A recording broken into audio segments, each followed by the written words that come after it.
Аҳноза Мирзоева, сархати барнома чунин аст.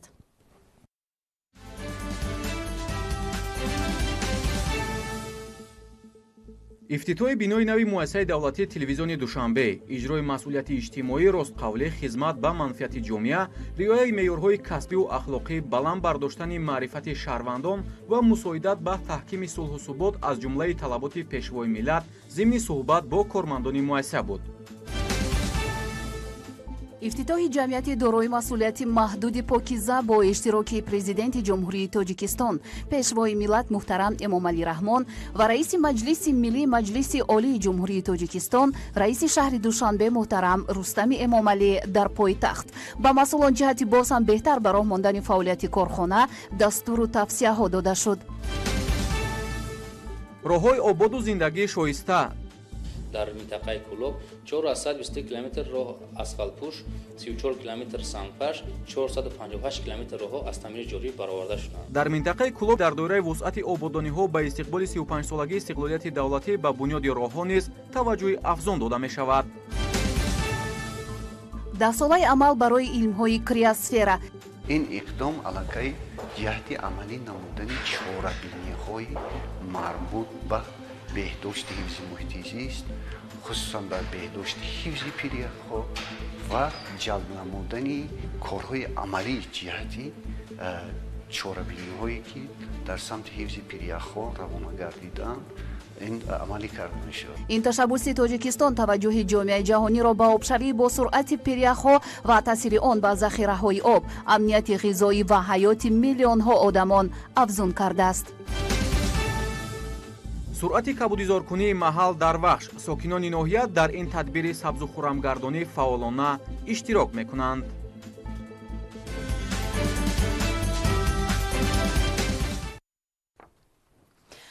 24 декабр президенти ҷумҳурии Тоҷикистон, пешвои миллат муҳтарам Эмомалӣ Раҳмон ва раиси маҷлиси миллӣ, маҷлиси олии ҷумҳурии Тоҷикистон, раиси шаҳри Душанбе муҳтарам Рустами Эмомалӣ бинои нави муассисаи давлатии телевизиони Душанберо мавриди истифода қарор доданд.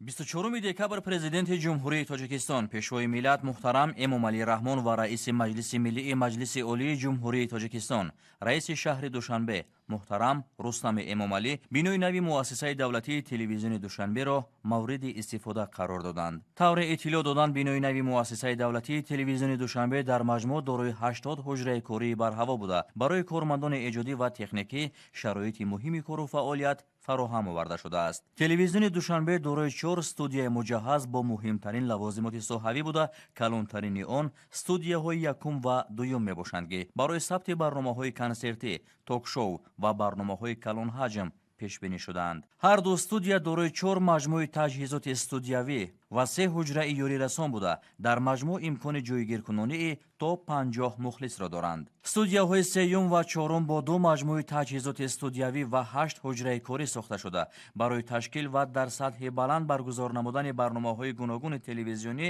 пешбинӣ шудааст. дар маҷмӯъ 4 студия бо муосиртарин технологияи соҳавӣ аз қабили дастгоҳу таҷҳизоти рақамии формати сабташон 4К таъмин буда, имконияти сабт ва ба тариқи зинда пахш намудани барномаҳои иттилоотӣ, сиёсиву таҳлилӣ, фарҳангиву фароғатӣ, ток-шоу ва дигар барномаҳо мавҷуд аст.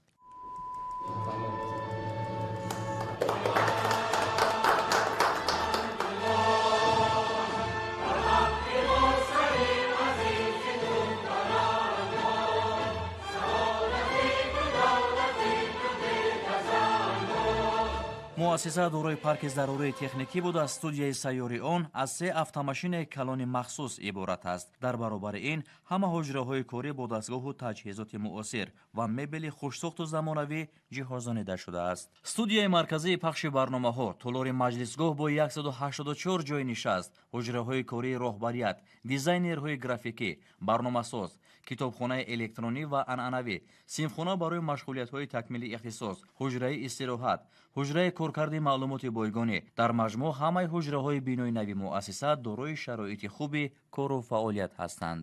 бинои нави муассисаи давлатии телевизиони Душанбе бо истифода аз санъати баланди меъмории миллӣ бунёд гардида, қисмати берунаи он پوررا شیشه‌بندی شده است. همچنین بنا به شبکه گرمدهی پیوست بوده حجره‌ها با سیستم هواتازه‌کنی автономӣ وصل کرده شدند. راهروهای اطراف بنا با استفاده از سنگ خارا آرا داده شده. حولی مؤسسه پوررا منفعش کرده شده است. در даромадгоҳи бино монитор барои пахши лавҳаю наворҳои таблиғотӣ бо паҳноии 12.5 ва баландии 8 метр насб гардидааст. муассисаи давлатии телевизиони душанбе қаблан дар бинои солҳои 40-уми садсолаи гузашта сохта шуда фаъолият мекард. бинои қаблӣ дар ҳолати садамавӣ қарор дошта ба талаботи соҳа ҷавоб гуфтан наметавонист ва он барои толори синамо ё худ кинотеатр пешбинӣ шуда ҳамагӣ дорои ду студияи хурд, яке барои барномаҳои иттилоотӣ ва дигаре барои сабти дигар барномаҳо пешбинӣ шуда буд. набудани студияи сабти барномаҳо ва шароити маҳдуд имкон намедод ки ҳайати эҷодии ин муассиса барномаҳои баландсифат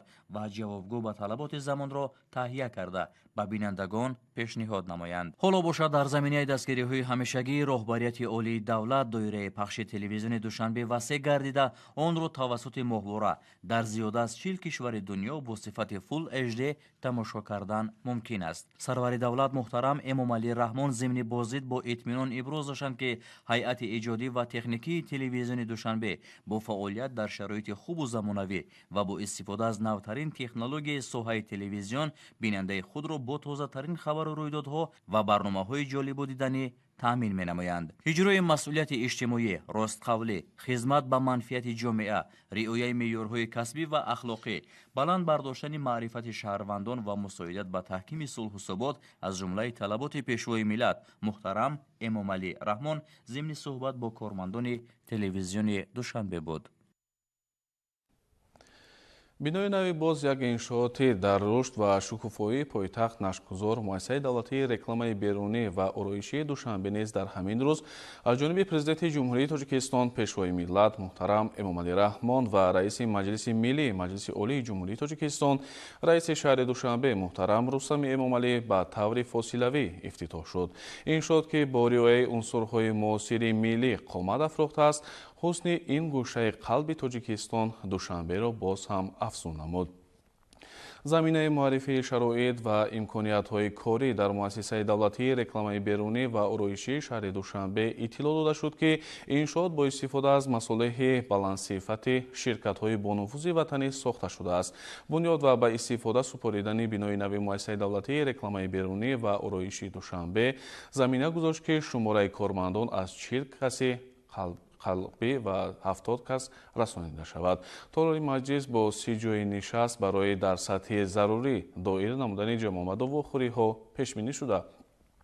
истифода аз китобхонаи электронӣ воситаи рушди дониш ва огоҳии кормандон аз навгониҳои илмӣ хоҳад буд. муаррифии симои шаҳри Душанбе, шиносоии мардум бо дастовард, мавзеъ ва нуқтаҳои ҷолиби диққат, мусоидат ба рушди соҳибкорӣ бо муаррифии брендҳо, тарғиби арзишҳои фарҳангӣ ва иҷтимоӣ ва ташаккули иқтисоди шаҳр тавассути воситаҳои рекламаи берунӣ, маълумоти визуалӣ ва ороишӣ дар маҷмӯъ ҳама самтҳои фаъолият дар муассисаи давлатии рекламаи берунӣ ва ороишии шаҳри Душанбе аз ин пас дар шароити хуб сурат мегирад. сарвари давлат муҳтарам Эмомалӣ Раҳмон ба масъулин истифодаи мақсаднок ва шароити хуби корӣ ва назорати ҷиддӣ аз мустақимаи рекламаҳои берунӣ ба талаботи қонун дастуру тавсияҳо доданд. ҳудуди иншоотро ниҳолу дарахт ва гулу бутаҳои ороишӣ зиннати хос медиҳад. дар ҳамин ҷо президенти ҷумҳурии Тоҷикистон пешвои миллат муҳтарам Эмомалӣ Раҳмон ва раиси маҷлиси миллӣ маҷлиси олии ҷумҳурии Тоҷикистон раиси шаҳри Душанбе муҳтарам Рустами Эмомалӣ бо шароити таваққуфгоҳи муосири бисёр сатҳа шинос шуданд. иншоот дар давоми як сол сохта шуда барои 354 воситаи нақлиёт пешбинӣ шудааст. таваққуфгоҳ дар идомаи раванди корҳои ободонӣ дар шаҳри Душанбе бо ҳадафи беҳсозии муҳити шаҳрӣ ва коҳиши шумораи мошинҳо, кӯчаву хиёбонҳо сохта шудааст. бунёди иншооти замонавии бозгоии татбиқӣ бо самари барномаи рушди устувори шаҳрӣ ва нақшаи генералии шаҳри Душанбе буда ба рушди низоми пардохтҳои ғайринақдӣ низ мусоидат мекунад.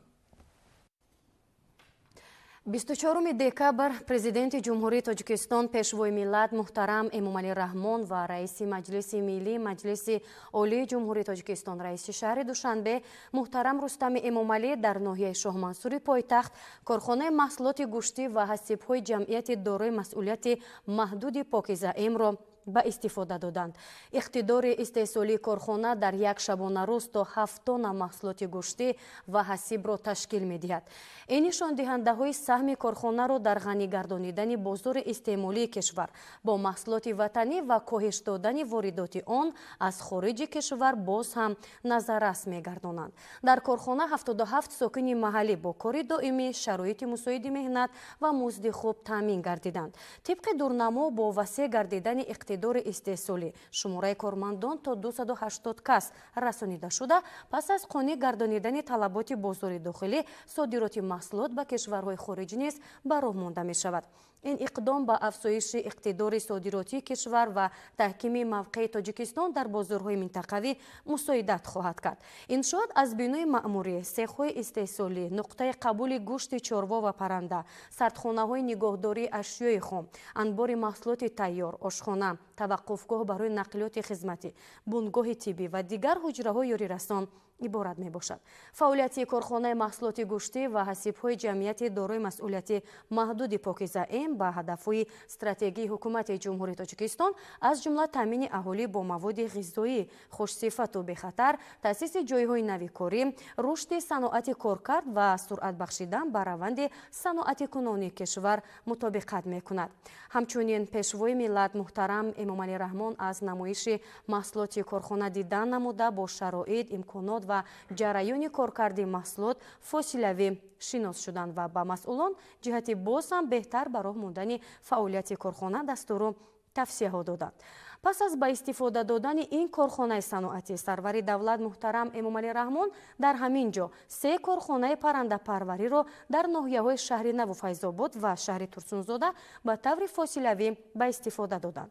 Корхонаи паррандапарварӣ дар шаҳри Турсунзода бо мақсади истеҳсоли маҳсулоти гӯштӣ бунёд гардидааст. Дар корхонаи мазкур 4 коргоҳи парвариш барои гӯшти мурғ бо иқтидори умумӣ 160 000 сарчуҷа омода буда, коргоҳҳои иловагӣ дар марҳилаи анҷомёбӣ қарор доранд. ҳоло дар 4 коргоҳи омодашуда зиёда аз 20 сокини маҳаллӣ бо кори доимӣ таъмин гардида 40 000 сарчуҷа барои истеҳсоли гӯшти мурғ парвариш меёбанд. Корхонаи паррандапарварӣ дар деҳаи ҳаёти нави ноҳияи шаҳри Нав аз 4 коргоҳи истеҳсолӣ иборат буда, иқтидори истеҳсолии солонаи он то 1 170 000 сар мурғро дар бар мегирад. Корхонаи паррандапарварӣ дар ноҳияи Файзобод барои парвариш то 540 000 сар мурғ дар як сол пешбинӣ шуда, самти асосии фаъолияти он истеҳсоли маҳсулоти гӯштӣ мебошад. Баробари ба истифода додани ин корхона 15 сокини маҳаллӣ бо кори доимӣ таъмин гардиданд. Ба истифода додани чунин корхонаҳои истеҳсолӣ натиҷаи сиёсати дурандешона ва хиратмандонаи роҳбарияти олии кишвар буда, заминаи устувор барои рушди иқтисоди миллӣ, баланд бардоштани сатҳи зиндагии аҳолӣ ва таъмини ояндаи устувори Тоҷикистон ба ҳисоб меравад. ба сарвари давлат муҳтарам Эмомалӣ Раҳмон иттилоъ дода шуд, ки дар тӯли 22 соли фаъолияти корхонаи мазкур беш аз 10 000 ҷойи корӣ муҳайё гардида, ин иқдом ба беҳтар гардидани зиндагии арзандаи сокинон мусоидат намудааст. 24 декабр президенти ҷумҳурии Тоҷикистон пешвои миллат муҳтарам Эмомалӣ Раҳмон ва раиси маҷлиси миллӣ маҷлиси олии ҷумҳурии Тоҷикистон раиси шаҳри Душанбе муҳтарам Рустами Эмомалӣ дар шаҳри Душанбе ба фаъолияти марҳилаи дуюми ҷамъияти дорои масъулияташ маҳдуди Кока-кола нӯшикоиҳои Тоҷикистон, ки ҷузъи гурӯҳи Анадолу мебошад, оғози расмӣ бахшида. Корхонаи истеҳсолӣ дар заминаи татбиқи ҳадафи 4 милли саноати кунонӣ бо суръати кишвар ба истиқболи сазовари ҷашни 35-солагии истиқлоли давлатӣ бунёд гардидааст. марҳилаи аввалии фаъолияти ширкат дар соли 2015 оғоз гардида боз як хати истеҳсолӣ 100 кормандро фаро гирифта буд. иттилоъ дода шуд, ки иқтидори корхона дар як сол истеҳсоли 170 миллион литр нӯшокиҳои ташнашикан буда, дар зарфҳои гуногун ҳаҷм пешниҳоди бозори истеъмолӣ мегардад. бо таъсис ва ба фаъолият оғоз намудани марҳилаи нави ин иншооти саноатӣ беш аз 600 кас бо кор таъмин гардиданд. васли хати нави истеҳсолӣ ба афзоиши иқтидор, номгӯии маҳсулот ва шумораи кормандон мусоидат кард. ҳоло дар корхона 7 намуд нӯшокиҳои брендӣ барои қонеъсозии талаботи мизоҷон истеҳсол мешавад. маҳсулоти ниҳоӣ қабл аз маълумот дар озмоишгоҳи корхона бо усули хос ташхис шуда, мутахассисон таркиб ва бехатарии онро тавассути дастгоҳҳои соҳавӣ аз санҷиш мегузаронанд. пас аз шиносоӣ бо раванди фаъолият ва иқтидори истеҳсолӣ пешвои миллат, президенти ҷумҳурии Тоҷикистон муҳтарам Эмомалӣ Раҳмон намоиши маҳсулоти корхона боздид намуда ба масъулон ҷиҳати риояи талабот, стандартҳои бехатарӣ ва ҳам афзоиши содироти маҳсулот ба хориҷи кишвар дастуру тавсияҳо доданд. барномаро идома медиҳем.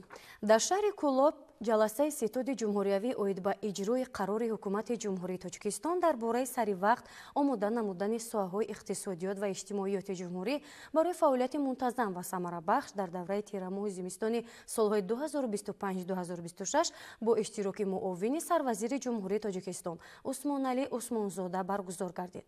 гузориши ҳамкорони мо аз ҷараёни ин ҷаласа.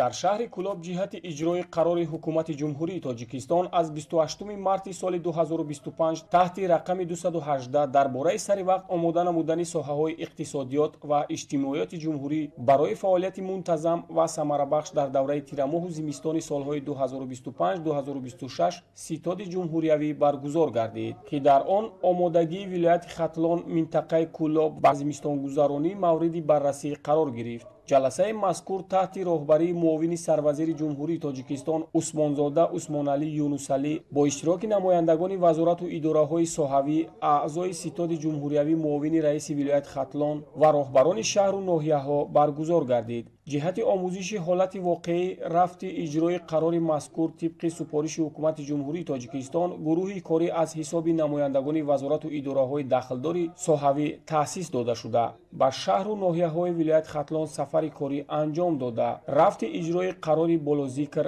ва омодагии соҳаҳои иқтисодиёту иҷтимоиёти вилояти Хатлон ва шаҳру ноҳияҳои он барои фаъолияти мунтазам ва самарабахш дар давраи тирамоҳу зимистони солҳои 2025-2026 аз ҷумла дар муассисаҳои соҳаҳои маориф, тандурустӣ, фарҳанг, нақлиёт, молия, кишоварзӣ, корхонаҳои саноатӣ, хоҷагии манзилию коммуналӣ, ҷамъиятҳои матлубот, шабакаҳои барқӣ ва ғайра мавриди омӯзиш қарор дода шуда, гузориши дахлдор ба ҳукумати мамлакат пешниҳод гардид. дар рафти ҷаласа аз ҷониби роҳбарияти мақомоти иҷроияи ҳокимияти давлатии вилояти Хатлон аз ҷумла минтақаи Кӯлоб ҳисоботҳо пешниҳод гардида, дар ҷараёни ҷаласа оид ба камбудиву мушкилотҳои ҷойдошта дар ҳар як шаҳру ноҳияҳои вилоят вобаста ба маблағгузорӣ барои харид ва захираи маводи сӯхт, захираи маводи озуқаворӣ ва лағжиш, омодагии иншоотҳои энергетикӣ ва фаъолияти он ибрози назар карда шуд.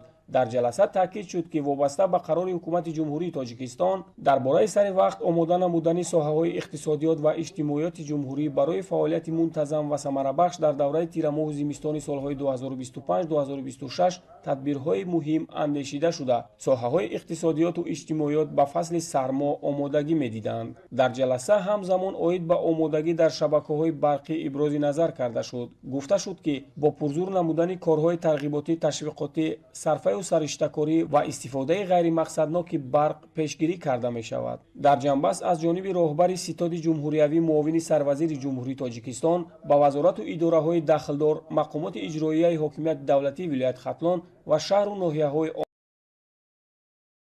он вобаста ба таъмини иҷрои нақшаи захираи маводи зарурӣ ва дар сатҳи зарурӣ паси сар намудани зимистони солҳои 2025-2026 супоришҳои мушаххас дода шуд. муҳаммадӣ Раҳим Каримхон Роқулзода, шаҳри Кӯлоб, ҷаҳоннамо.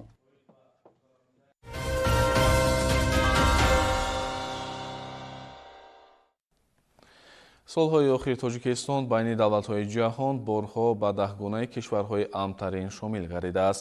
ин далели собити он аст, ки ҷомеаи байналмилалӣ сиёсати муваффақонаи роҳбарияти олии Тоҷикистонро дар самти таъмини собот, ҳимояи ҳуқуқи шаҳрвандон ва таҳкими тартиботи ҷамъияти баланд арзёбӣ мекунад.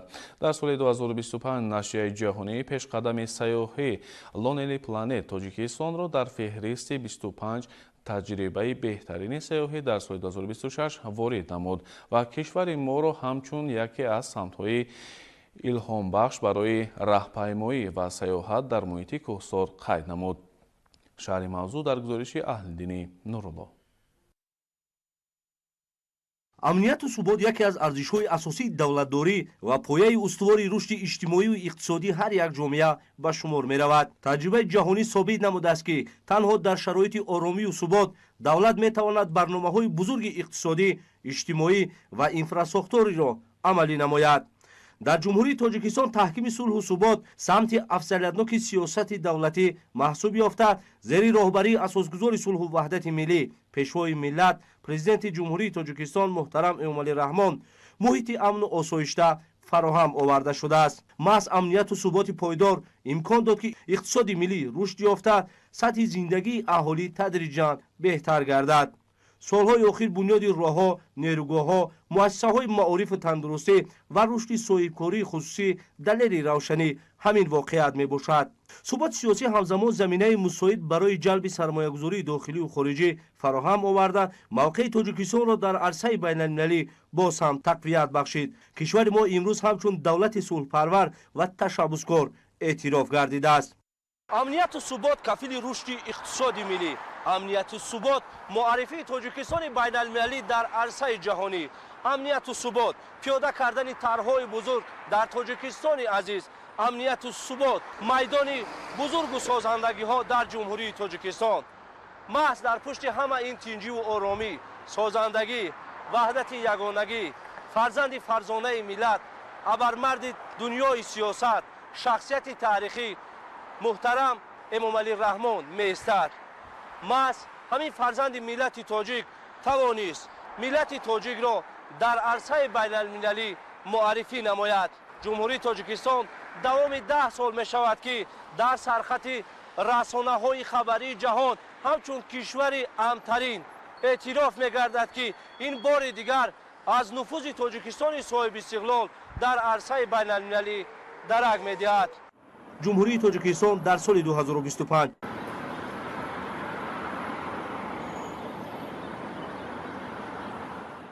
طبق گزارش سال 2025 پژوهشگاه آمریکایی افکار عموم گلاب تاجیکستان در قطار امترین دولت‌های جهان در جای دوم قرار گرفت.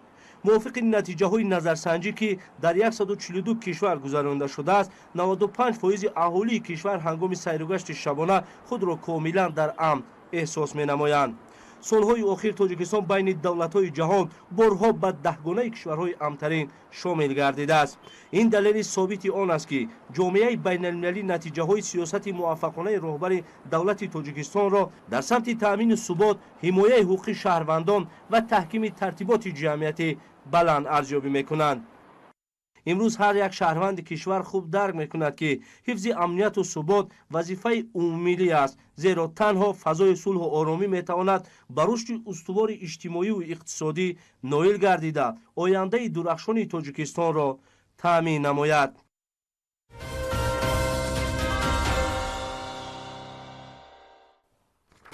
дар солҳои соҳиби истиқлолии кишвар дар шаҳру ноҳияҳои минтақаи Кулоби вилояти Хатлон дар самти бунёди роҳҳои дорои аҳамияти ҷумҳуриявӣ ва маҳаллӣ тадбирҳои муҳим амалӣ карда шуда, иқдомҳои созанда боз ҳам вусъат дода мешаванд.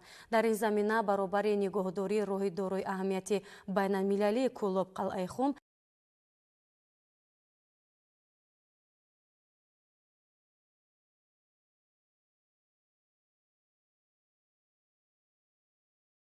дар шаҳри Кулоб ноҳияҳои Восеъ, Ҳамадонӣ, Темурмалик ва Муминобод бо саҳми соҳибкорон ва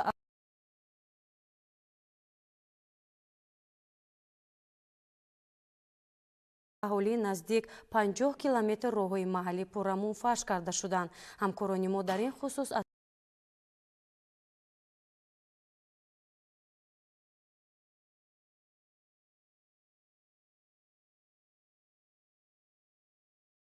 و دستور سپارش‌های سرور مملکت در شهر و دیهات کولاب با ابتکار مقامات اجرایی حاکمیت دولتی، صاحبکاران و شخصان وطندوست راه‌های محلی تعمیر و نوسازی کرده شد. дар доираи вусъати чунин корҳои ободонӣ дар ҳудуди деҳотҳои Даҳана ва Зиракии шаҳри Кӯлоб зиёда аз 30 километр роҳҳои маҳаллӣ пурра мунфаш гардид. боиси ифтихор аст ки сокинони шаҳру деҳоти Кӯлоб дастуру супоришҳои президенти ҷумҳурии Тоҷикистон муҳтарам Эмомалӣ Раҳмонро дар самти ободкориву созандагӣ сармашқи кори хеш карда дар беҳтар кардани вазъи инфрасохтори деҳот саҳми арзанда мегузоранд. бо ин назардошт сокинону соҳибкорони дигар деҳотҳои шаҳри Кӯлоб аз ҷумла деҳоти Зиракӣ ва Кӯлоби шаҳри Кӯлоб ин амали накуро дастгирӣ намуда роҳҳои ҳудуди деҳаҳои мазкурро пас аз сангфаршнамоӣ пурра мунфарш намуданд.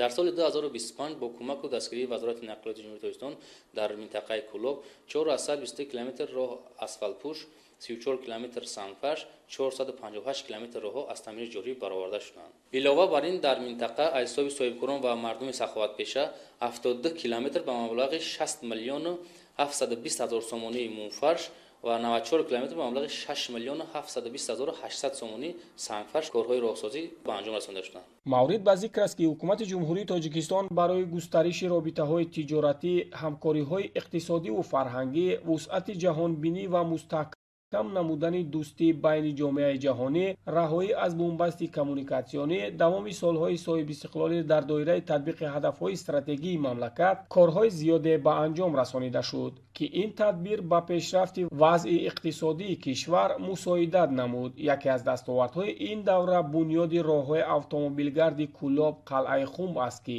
ин шоҳроҳ ҷумҳурии Тоҷикистонро ба Осиёву Аврупо пайваста масофаро ба ҷумҳурии халқии Хитой, Покистон, Ҳиндустон ва уқёнусу бандарҳои ҷаҳонӣ хеле наздик намуд. дар дигар роҳҳое ки дар мувозинаи минтақаи Кӯлоб мебошад, корҳо бо маром идома доранд ва нисбати солҳои гузашта нисбати соли гузашта роҳҳое ки дар минтақа ҳастанд рӯз то рӯз хубтару беҳтар гашта истоданд ва нақша дорем ки боз ҳам аз ин ҳам беҳтартару хубтар корро ба роҳ монем. имрӯзҳо тариқи ин шоҳроҳ воситаҳои гуногуни нақлиёт ҳаракат карда молу маҳсулоти ниёзи ҷомеаро интиқол медиҳанд. маврид ба зикр аст ки дар ноҳияи Шамсиддин Шоҳин ки шоҳроҳи азим аз он мегузарад, ду муассисаи нигоҳдории роҳҳо фаъолият намуда барои ҳаракати мунтазами воситаҳои нақлиёт дар ҳама фаслҳои сол хизмат менамояд. муассиса дар тавозунаш 228 километр роҳ мавҷуд мебошад ки аз он ҷумла 41,5 километр роҳи аҳамияти байналмилалӣ дошта, 41,5 километр роҳи аҳамияти ҷумҳуриявӣ дошта, роҳи аҳамияти маҳаллӣ дошта 137,2 километр роҳ мебошад.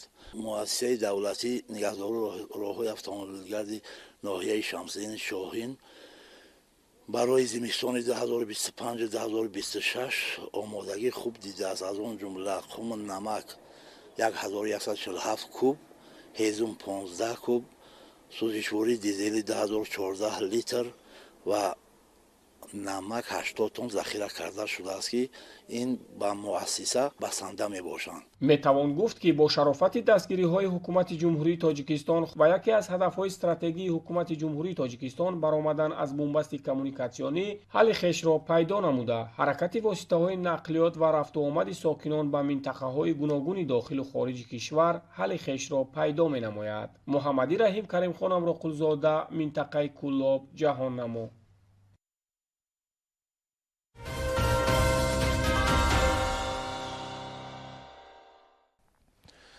криосфера қисми яхбасаи замин аст ки пиряхҳо, барфҳо, яхҳои баҳрӣ ва қуллаҳои абадии яхпӯши кӯҳҳоро дар бар мегирад. ин низоми нозук имрӯз зери таҳдиди ҷиддии тағйирёбии иқлим қарор дорад. созмони милали муттаҳид солҳои 2025-2034-ро ҳамчун 10-солаи амал барои илмҳои криосфера эълон намудааст ки ҳадаф аз ин ташаббуси Тоҷикистон ҷалби таваҷҷӯҳи ҷомеаи ҷаҳонӣ ба обшавӣ бо сурати пиряхҳо ва таъсири он ба захираҳои об, амнияти ғизоӣ ва ҳаёти миллионҳо одамон мебошад. мавзӯъро ҳамкоронамон идома медиҳанд. қабул гардидани қадномаи созмони милали муттаҳид таҳти унвони 10 солаи амал барои илмҳои криосфера солҳои 2025-2034 ки ташаббуси ҷаҳонии президенти ҷумҳурии Тоҷикистон муҳтарам Эмомалӣ Раҳмон маҳсуб мешавад, барои пешбурди ҳамкории илмии сатҳи ҷаҳонӣ, хоса тавассути баргузории тадқиқоту мониторинги илмии алоқаманд ва инчунин талошҳои рушди устувор дар доираи сохтору захираҳои мавҷуда ва самтҳои ихтиёрӣ барои ҳалли масоили марбут ба коҳишёбии пиряхҳо ва тағйирот дар криосфера замина мегузорад. Криосфера асосан ин илм дар бораи омӯзиши қабати барфи дар баландкӯҳҳо, омӯзиши ҳолати пиряхҳо, яъне ҳам омӯзиши ҳолати пиряхҳо ин дар назар дорад омӯзиши баландмаз, омӯзиши қабати он, ҳаҷми он, гӯё ки майдони ҷойгиршавии худи пиряхҳо, инчунин дар бораи омӯзиши пиряхҳои зеризаминӣ, яъне пиряхҳое ки дар минтақаҳои баландкӯҳ дар ҳолати гӯё ки яхбаста дар зери замин қарор доранд. ин мафҳуми асосии криосфера ин аст. пешвои миллат муҳтарам Эмомалӣ Раҳмон чун сарвари хиратманду дурандеш ва ташаббускори ғояҳои ҷаҳонии обу иқлим ва дар маҷмӯъ масоили муҳими глобалии экологӣ ҷаҳду талош намуданд то аҳамияти умуми сайёравиву умуми инсонӣ доштани улуми қутбшиносӣ ва яхшиносиро нишон диҳанд. ҷумҳурии Тоҷикистон дар ҳамкорӣ бо кишварҳову созмонҳои байналмилалӣ барои тақвияти мавзӯи об дар рӯзномаи ҷаҳонии иқлим нақши назаррас дорад ва бино ба таъкиди президенти кишвар пуштибонии ташаббусҳои Тоҷикистон дар самти обу иқлим аз ҷониби ҷомеаи ҷаҳонӣ тавассути 10 қадномаи маҷмӯаи умумии созмони милали муттаҳид таҷассумгари нақши фаъол ва калидии мамлакати мо дар пешбурди рӯзномаи обу иқлим дар сатҳи байналмилалӣ мебошад.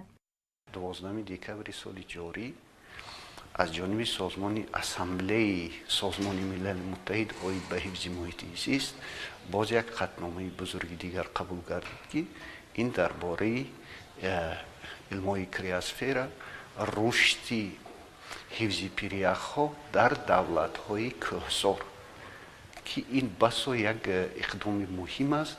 ин иқдом аллакай ҷиҳати амалӣ намудани чорабиниҳои марбут ба беҳдошти ҳифзи муҳити зист, хусусан ба беҳдошти ҳифзи пиряхҳо ва ҷалб намудани корҳои амалии ҷиҳати чорабиниҳое ки дар самти ҳифзи пиряхҳо равона гардиданд, ин амалӣ карда мешавад. қабули ташаббуси шашуми ҷумҳурии Тоҷикистон, яъне 10 солаи амал барои илмҳои криосфера солҳои 2025-2034 нақши боризи кишвари моро дар пешбурди рӯзномаи ҷаҳонии обу иқлим аз ҷумла ҳифзи пиряхҳо дар арсаи ҷаҳонӣ бори дигар собит намуда давлатҳои аъзои созмони милали муттаҳид ва ҷомеаи ҷаҳонӣ барои ҳамкорӣ бо Тоҷикистон дар доираи ин 10 сола изҳори омодагӣ менамоянд.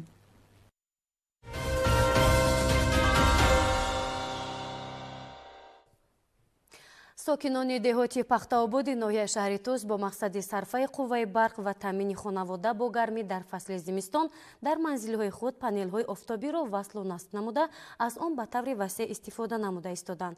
ҳамчунин масъулони идораву корхонаҳо ва соҳибкорон ҳамин иқдомро ҷонибдорӣ намуда насби батареяҳои офтобиро дар пешбурди фаъолият ба кор мебаранд. гузориши Хуршед Сафарзода дар ин хусус. Отабек Шеркузиев, сокини деҳаи устокорони ҷамъияти деҳоти пахтободи ноҳияи шаҳри Туз бо мақсади сарфаи нерӯи барқ ва дар ҳама фасли сол таъмин намудани хонавода бо барқи доимӣ аз панелҳои офтобӣ истифода мебарад. тавре мушоҳида шуд, дар хонаи истиқоматии ин оила 8 панел бо 4 адад таҷҳизоти захиракунандаи қувваи барқ васлу насб карда шудааст ки дар натиҷаи гирифтани нури офтоб 3 киловаттсоат нерӯи барқро истеҳсол менамояд. ман ҳамин сол ҳамин панелҳои офтобӣ мондам. ҳели нағз буромад, мана ташхисотҳои техникӣ ҳама чиз барқдора хонада ҳамин барқ кати мо истифода бурда истодем. ман тавсия медиҳам ки ҳамин хеле панелҳои офтобӣ мардум бумона, нағз буромад, телевизор тамошо мекунем, мошини ҷомашумӣ ҳаста ҳаминам кор карда истодааст, плитаҳои 1.5 киловатта. пешниҳоди президенти кишвар муҳтарам эмомалӣ раҳмонро дар самти насбу истифодаи панелҳои офтобӣ ҳар як сокини ноҳияи шаҳри Туз ҷонибдорӣ намуда бо мақсади сарфаи нерӯи барқ ва беҳтар гардидани сатҳи некуаҳволиашон давоми чандест ба васлу насби батареяҳои офтобӣ машғул мебошанд. барои доимӣ таъмин намудани аҳолӣ бо барқ сокинони ноҳияи шаҳри Туз шурӯъ намуданд ба насб намудани панелҳои офтобӣ ки яке аз омилҳои истеҳсоли нерӯи барқ мебошад ва имрӯз аксарияти мардум дар хонаҳои истиқоматӣ дар ошхонаҳои худ ва як қатор ана ҳамон ташкилоту идораҳои ноҳиявӣ насб намудани панелҳои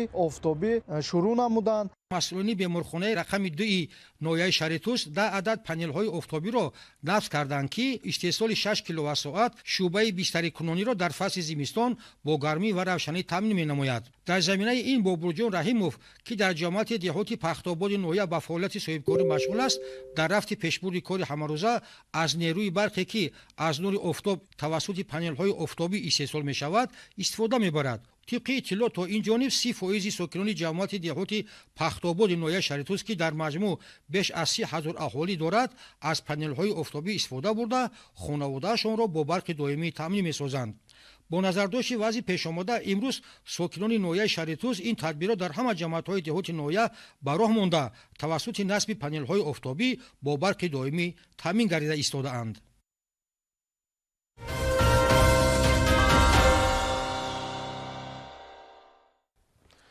паёми солонаи президенти ҷумҳурии тоҷикистон ҳуҷҷати роҳномаест ки тамоми паҳлӯҳои ҳаёти иқтисодӣ ва иҷтимоии кишварро дар бар мегирад. нақшаву вазифаҳоро барои соли оянда мушаххасу муайян намудааст. бо мақсади шарҳи нуқтаҳои паёми навбатӣ бо ибтикори судяҳои суди шаҳри Душанбе ва суди ноҳияи Исмоили Сомонӣ бо аҳолӣ суҳбату вохӯриҳо баргузор карда шуд. дар муассисаи таъссисоти умумии рақами 12 ноҳияи Исмоили Сомонӣ бо мақсади шарҳи нуқтаҳои паёми навбатӣ президенти ҷумҳурии Тоҷикистон бо иштироки кормандони суди шаҳри Душанбе ва суди ноҳияи Исмоили Сомонӣ, аҳли волидайн, омӯзгорон ва мактабачагон вохӯрӣ доир карда шуд. зикр карда шуд ки дар паёми имсола тамоми ҷанбаҳои ҳаёти иқтисодию иҷтимоӣ аҳолӣ мавриди таҳлилу баррасӣ қарор дода шуда, самти маориф яке аз самтҳои асосии он буд. масъалаи баланд бардоштани ҳисси ватандӯстӣ ва инсондӯстӣ миёни наврасон ва тарбияи дурусти онҳо, ҳамчунин ҷавобгариҳои барои вайрон намудани талаботи қонунии ҷумҳурии Тоҷикистон дар бораи масъулият дар таълиму тарбияи кӯдак барои иштирокдорон шарҳу тавзеҳ дода шуд. имрӯзҳо мо дар ҷойҳои ҷамъиятӣ ва ҳатто дар сомонаҳои иҷтимоӣ баъзан вақт саволҳоеро мешунавем ки барои чӣ дар ҷумҳурии Тоҷикистон бо суръати баланд ҳамон нерӯгоҳҳои барқӣ дар ҳоли рушд ҳастанд, вале ҳамоно маҳдуд намудани истифодаи барқ ба чашм мерасад. албатта тавре роҳбарияти олии мамлакат дар паёми навбатии худ иброз доштанд, дар он ҷо хеле ба таври сода асосҳои муваққатан маҳдуд кардани истифодаи нерӯи барқ дар баъзе аз минтақаҳои ҷумҳурии Тоҷикистон зикр шуданд. аз ҷумла дар он ҷо ду омили асосӣ қайд гардид. пеш аз ҳама ин афзоиши бо суръати аҳолии мамлакат ва зиёд шудани корхонаҳои саноатӣ ва дигар омил ин камбориш омадани тирамоҳи имсола, яъне соли 2025.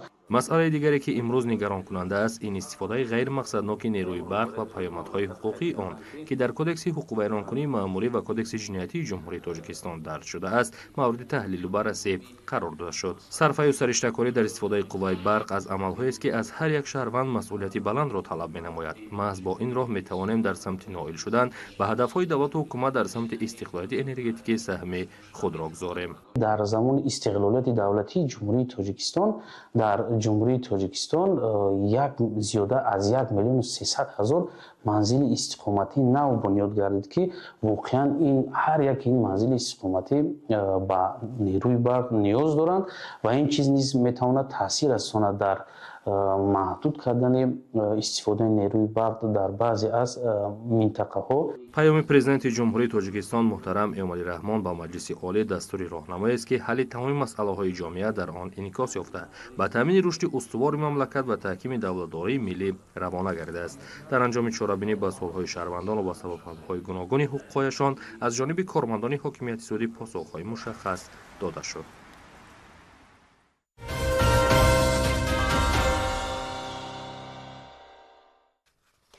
бориши бемайлони дарахтон ва истисмори беҷуброни неъматҳои табиат набзи мӯътадили онро халалдор сохт. як ҷиҳати пешории хушксолӣ афтодани бархе аз кишварҳо ва тӯфону тунбодҳо ин ба масъули зайл зич алоқаманд буда башариятро водор месозад ки ба сабзгардонӣ ва рӯйпӯш кардани бешаву ҷангалҳо ҷиддан таваҷҷӯҳ зоҳир намоянд. дар ноҳияи вахш атрофи ин мавзӯъ кабудизоркунии бемайлони маҳал вусъат мегирад. با گفته متخصصان اصلا فصل دای برای شنونیدن نهال در صورت اجرای طلبات اگرتکنیک پرورش خیلی موافق می گرفته است. موضوع زایل را کارمندان تمام کارگاه‌های ناحیه بخش به نظر گرفته همین شب روز رو دوره خوبی نهال شنونی معنی داد میکنند. الکی در طول این دو روز ما زیاده از 1,500 نهال‌های سایه افکن و همیشه سبز و آرایشی الکی در جای موضوع معین شده شنوندیم. هنگام شنوندن نهال‌ها طلبات‌های اگرتکنیکی رعایت کردند. موافق نقشه بخش حفظ محیط زیست ناحیه 90 نهال شنونی و کبودی‌دار کردن موضوع‌های آبشسته در نقطه‌های پیش‌بینی شده بود که در مطرح گردانی این عمل خیلی موافق می‌گیریم. در مکتب پرورشگاه ناحیه بخش شنونی که مشاهده می‌گردد کلی نمایندگان تشکیلات و مؤسسه‌ها در اینجا در حشر سبزگردانی شرکت می‌گیرند و مقصد همین است خانه بچه‌ها باید دائم سرسبز و خرم باشد چون که رهبریت عالی مملکت و زندگی و کار و روزگار بچه‌ها مراحل مخصوص ظاهر می‌نماید. با قول دیرکتور مؤسسه هر یک ختم کنندگان این درگاه عنعنه‌ای را پیش گرفتند که باید هر یک ختم کننده یک نهالی شنونیده سبزیشش را پره تامین نماید. هر یک خواننده مؤسسه ما امروز میداند که این مؤسسه خانه آنها است و هر یک خواننده کوشش میکند که درخت را نگاه بین کند و نسبت تازگی فقط در کوشش تازگی هم مؤسسه میباشند. موافق حساب کتاب و تخمین در ترتیب راه اندازی این عمل ما در همین روز از 1000 عدد بیش در گوشه‌های مختلف ناحیه باید نهال شنونیده شود تا یکی از هدف‌های دستوری یعنی به کشوری سبز تبدیل دادن دیارمون مساعدت کرده تواند. تدبیر زایل در میدان ورزشی ناحیه با شرکت نمایندگان مکتب ورزشی و گروه کلان ورزشکاران و دیگر افراد کسب کارشان گوناگون نیز در نظر بود. همین طور موضوع زایل در همان نقاط ناحیه قوت یافته شرکت گیرندگانش بیشتر مسکون ده و روستاها بودند. راهها نیز از این حساب بعد سال خیلی تراوتی دقت انگیز را باور خواهند کرد. محمد شریف تیمور بابازاده ابوبکر ناحیه وخش جهانمو.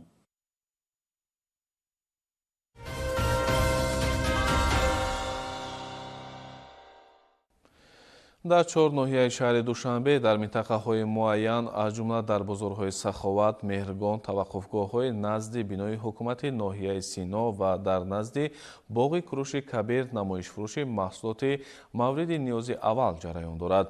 این یارمارکه‌ها در اساس قرار دخلدار رئیس شهر دوشنبه محترم رستم امامعلی با مقصد فراوانی بازار استعمالی و غنی‌گردانی دسترخوان ساکنان و مهمانان پایتخت اینچنین پیشگیری بالاروی نرخ مواد آذوقه گذرانیده می شود. نمایش فروش محصولات کشاورزی تا 31 دکبر با نرخ‌های دسترس تشکیل کرده می شوند. با مقصد تامین ساکنان پایتخت با محصولات با صفت و با نرخ دسترس از جانب مقامات اجرایی حاکمیت دولتی شهر دوشنبه در 4 ناحیه شهر از 21 تا 31 دکبر سال روان نمایش فروش محصولات نیاز اولیه به راه مانده شده است. حالا ما در یکی از چنین نمایش فروش محصولات آذوقه‌واری در نزدیک باغ کروش کبیر قرار داریم که ساکنان شهر برای خرید اینجا زیاد جمع شده‌اند. бояд гуфт ки ин намоиш фурӯшҳои маҳсулоти кишоварзӣ аз ҷониби раёсати рушди иқтисод ва савдои мақомоти иҷроияи ҳокимияти давлатии шаҳри Душанбе, корхонаи воҳиди давлатии оид ба истеҳсол, харид, захира ва фурӯши маҳсулоти ниёзи аввалияи шаҳри Душанбе дар ҳамкорӣ бо вазорати кишоварзӣ, агентии захираҳои моддии давлатӣ ва иттифоқи тоҷикматлубот бо иштироки корхонаи хоҷагиҳои кишоварзии ҷумҳурӣ оғоз аз 21 декабр дар 4 ноҳияи шаҳри Душанбе, аз ҷумла дар бозорҳои Саховат, Меҳргон, таваққуфгоҳи назди бинои ҳукумати ноҳияи Сино ва назди боғи Куруши Кабир дар асоси қарори дахлдори раиси шаҳри Душанбе муҳтарам Рустами Эмомалӣ ҷиҳати фаровонии бозор истеъмолӣ ва ғанигардонии дастурхони сокинону меҳмонони пойтахт, инчунин пешгирии болоравии нархҳои маводи озуқа бо нархҳои дастрас ташкил карда шудаанд. Аз ҷумла дар назди боғи Куруши Кабир тавре дида шуд, намоишфурӯши маҳсулотҳо хуб ҷараён дошт ва бештари маҳсулотҳои кишоварзие ки бо нархи дастрас пешниҳод карда шуданд, сифати хуб ва харидорони зиёд доштанд. мо имрӯз барои мардуми аҳолии шаҳри Душанбе ба миқдори 500 килограмм асали хушсифати тозаи кӯҳӣ овардаем. Нархҳомо нисбати бозор 25-30% арзон пешниҳод карда истодем. Ташкил кардан ва фурӯши ҳамин маҳсулотҳои кишоварзӣ ба мо ҳам ба манфиати мо ҳам аст ки мо молмона ба савдо мебарем, ба манфиати аҳолии шаҳр ҳам аст ки бо нархҳои нисбати бозор арзон дастрас мешавад ба онҳо. фаъолият мутобиқ ба риояи қоидаҳои санитарӣ ба роҳ монда шуда, соҳибкорон бо сару либоси ягонаи корӣ хизматрасонӣ доштанд. Ҳамчунин хариду фурӯш ба таври ғайринақдӣ низ ҷараён дошт. Меваҷот ва дигар маҳсулоти хоҷагии қишлоқ бо нархҳои арзонтар пешкаши харидорони шаҳр гардонда шудааст.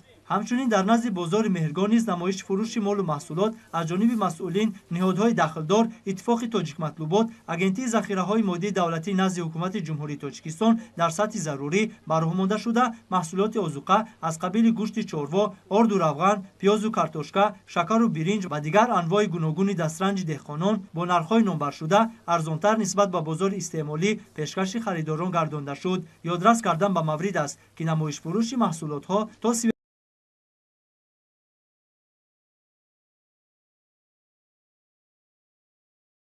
1 декабри соли 2025 дар минтақаҳои муайяни ҳудуди шаҳри Душанбе бо нархҳои дастрас ташкил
فنی متماتیک که در شهر پنومپنی جایگری کامبوجا با اشتراک زیاده از 13 دولت برگزار گردید. اشتراک ورزیده سزاوار جای اول گشتم. این دستاوردها گواهی سطح بلند آمادگی خوانندگان تاجیک و نتیجه توجه پیوسته به دریافت و رشد استعدادهای نورسان در کشور ارزیابی می شود. باعث خوشنودی است که جوانان با استعداد تاجیک در المپیاد سطح بین‌المللی از فن متماتیک MC اشتراک نموده سزاوار جایهای نمایان گردیدند. قابل ذکر است که 17 دکبر سال روان در شهر پنومپنی شاهیگری کامبوجا یادداشت تفاهم میان مرکز جمهوری دریافت و رشد استعدادهای وزارت معارف و علم جمهوری تاجیکستان و شرکت اکادمی برایت به امضا رسید. طبق این سند همکاری‌ها در سمت دریافت، رشد و دستگیری خوانندگان بالیاقت تقویت یافته، تشکیل برنامه‌های مشترک تعلیمی و علمی، برگزاری المپیادها، آزمون‌ها، سمینارها و کورس‌های تکمیل اختصاص آموزگاران پیش بینی شده است. همزمان تبادل تجربه در استفاده اصولهای معاصر تعلیم، تکنولوژی‌های رقمی و جلب متخصصان ورزیده هر دو جانب در نظر داشته شده است.